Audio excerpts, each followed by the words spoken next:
नमस्कार मित्रों।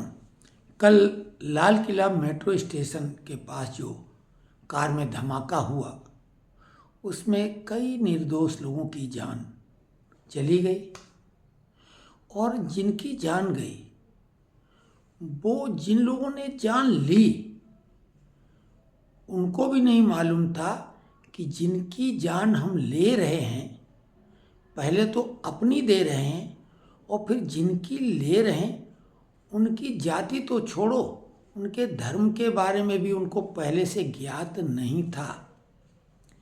इस तरह की आतंकवादी घटनाएं जो होती हैं, मरने वालों के बारे में तो पता होता नहीं है कि किस धर्म और जाति के होंगे, लेकिन ये प्रायः देखा गया है 100 में 100% कि जो आतंकवादी हमले में शामिल होते हैं उनका धर्म एक ही होता है।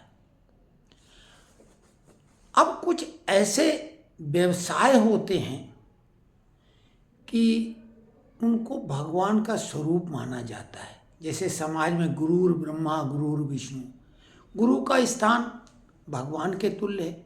उसी प्रकार से जन्म देने वाला ईश्वर है, लेकिन जन्म जब संकट में आता है बीमारी के या एक्सीडेंट की वजह से तो बचाने वाला डॉक्टर है, उसको भगवान तुल्य माना जाता है।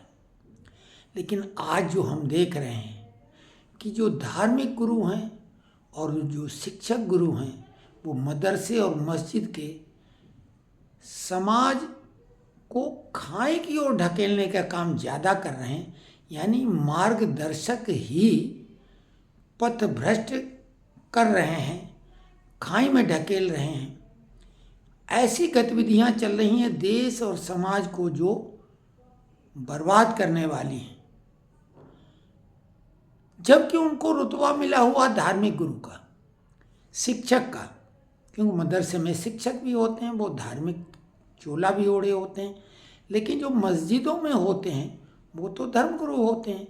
लेकिन बड़े जो अतिवादी हैं, आतंकवादी हैं, उनमें मौलाना और हाजी इस टाइप के जो शब्द लगे होते हैं तो क्या वो प्रदर्शित करते हैं। लेकिन वो तो अब बहुत दिनों से चल रहा था। लेकिन जो ये कल की घटना हुई है उसमें ये डॉक्टरों का समूह शामिल पाया गया, पुरुष ही नहीं महिला। इससे पहले ये मजहब विशेष के डॉक्टर केवल ये कार्य करते थे कि महिलाओं को वो इस स्थिति में कर देते थे कि दोबारा बच्चा वो उनसे न जन्मे। उनकी बच्चेदानी ही निकालने का काम किसी न किसी बहाने से करते थे। कई मामलों में नसबंदी कर देते थे। तो ये हरकतें तो थीं। जान लेने का उपक्रम भी करते थे, गलत इंजेक्शन लगा के, गलत ऑपरेशन करके।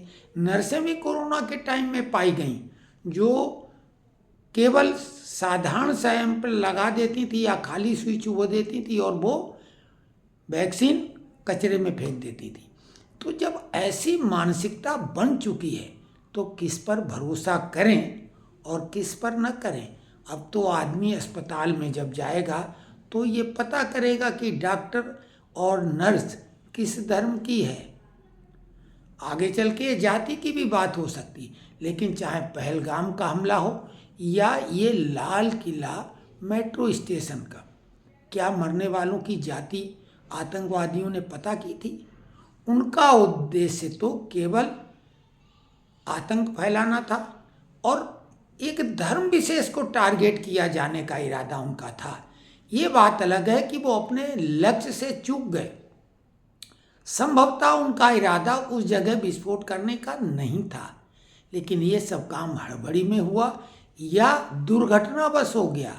क्योंकि 3000 किलो विस्फोटक जब बरामद किया गया और इस घटना में जो डॉक्टर शामिल था उसका नाम भी सामने आ चुका था, उसे मालूम हो गया था कि वो पकड़ा जाएगा। तो उसके पहले चूंकि ये फिदाइन दस्ता होता है और सोच लो जाहिलियत, पढ़े लिखी जाहिलियत, कि एक माँ बाप का सपना होता है कि डॉक्टर इंजीनियर अपने बच्चे को बनाए। इंजीनियर बनाना तो बेहद आसान हो चुका है, लेकिन डॉक्टर बनाना बहुत कठिन, उसके लिए बहुत पैसा भी लगता है और उस बच्चे को बहुत यानी होशियार होना चाहिए, तब वो डॉक्टर बन सकता है। और जो डॉक्टर बन चुका है या डॉक्टर बनने की राह पे बिल्कुल फाइनल स्टेज पे है, वो जब ऐसी घटना में शामिल है तो फिर ये समझ लो वो 72 हूरों के लिए ही ऐसा करेगा। जब पढ़े लिखे लोग जिस किताब को पढ़ के लोग ऐसी मानसिकता बना लें तो फिर क्या कहा जाए। लोग रामचरितमानस को जलाने की बात तो करते हैं, उसमें ऐसा कहाँ गया, क्या कहा गया है, लेकिन उसकी तो आलोचना हो रही है। ये धर्म सहिष्णुता का एक प्रतीक है सनातन धर्म। कोई ऐरा गैरा नत्थु खैरा मुंह उठा के कुछ भी बोल देता है, और वहाँ पर जब सामने ऐसी भीषण और भयंकर घटनाएं होती हैं, उसी का पढ़ा लिखा व्यक्ति करता है तो फिर क्या कहा जाए। क्योंकि डॉक्टर तो समाज में सर्वोच्च है। कोई भी व्यक्ति जब जाता बड़े से बड़ा किसी भी क्षेत्र का, तो डॉक्टर को डॉक्टर करके संबोधित न करके डॉक्टर साहब लगाता है। तो क्या कहा जाए, बहुत ही समाज अब तो बेहद बेहद सतर्कता की आवश्यकता है निश्चित तौर से। क्योंकि पहले तो ये था कि खाने पीने की चीज़ों में थूक, मूत्र और विष्ठा मिलाने की बात थी, जो कम से कम जानलेवा तो नहीं थी, लेकिन अब तो जहर ऐसा खतरनाक बनाने का अरंडी के तेल से, अरंडी के बीज से, कि जिसको हवा में ही अगर कर दिया जाए तो जैसे भोपाल गैस कांड हुआ था वैसी मृत्यु हो जाए। और इतना खतरनाक जहर कि पोटेशियम साइनाइड जैसा असर करे, प्रसाद में मिला के खिलाने की योजना। तो ये सब जो हो रहा है ये हिंदुओं के लिए या सनातनियों के लिए उतना खतरनाक बिल्कुल नहीं है। ये केवल अपने गिरेबान में धर्म विशेष के वो लोग जो वाकई में अपने धर्म को उत्थान करना चाहते हैं, धर्म को स्थापित करना चाहते हैं धर्म के रूप में। क्योंकि जब इस्लामिक बात की जाती तो बोलते हैं ये तो भाईचारे का मजहब है और ये शांति की बात करता है, अमन की बात करता है। तो ऐसे में पूरा समाज अपना विश्वास खो रहा है।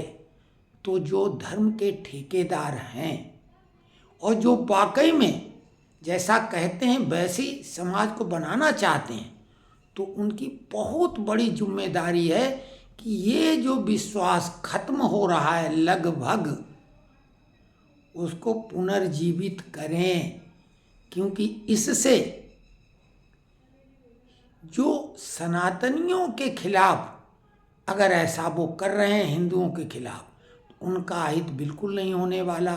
जिस जगह विस्फोट हुआ वहाँ भीड़ फिर से लगने लगी, हालांकि वहाँ रोका गया था।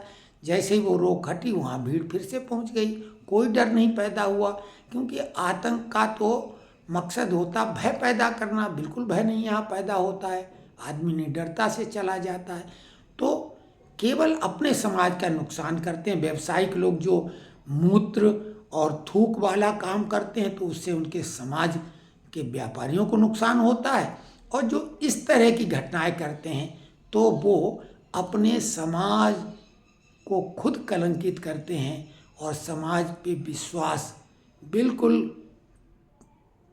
खत्म होने की ओर ले जाने का काम कर रहे हैं। तो जो समाज के ठेकेदार हैं, मजहब के ठेकेदार हैं, बहुत उनको काम करने की ज़रूरत है। सामने आए, ऐसे लोगों के खिलाफ फतवा लाएं, सड़क पर उतरें और ये दिखाएं कि वो इसकी बहुत ज़्यादा भर्त्सना करते हैं। अगर ऐसा नहीं कर रहे हैं तो निश्चित तौर से ये मजहब अब तो पूरी तरीके से कटघरे में आ गया है। क्योंकि नहीं कह सकते हैं कि अब कोई आतंक का धर्म नहीं होता, अब तो हर घटना में धर्म विशेष के ही आतंकी शामिल मिलते हैं। हालांकि पूरी घटना की अभी जांच नहीं हुई, जांच होने के बाद समझ में आएगा कि उद्देश्य क्या था, क्यों था, कैसे था। कमेंट्स में लिखें ये वीडियो कैसा लगा।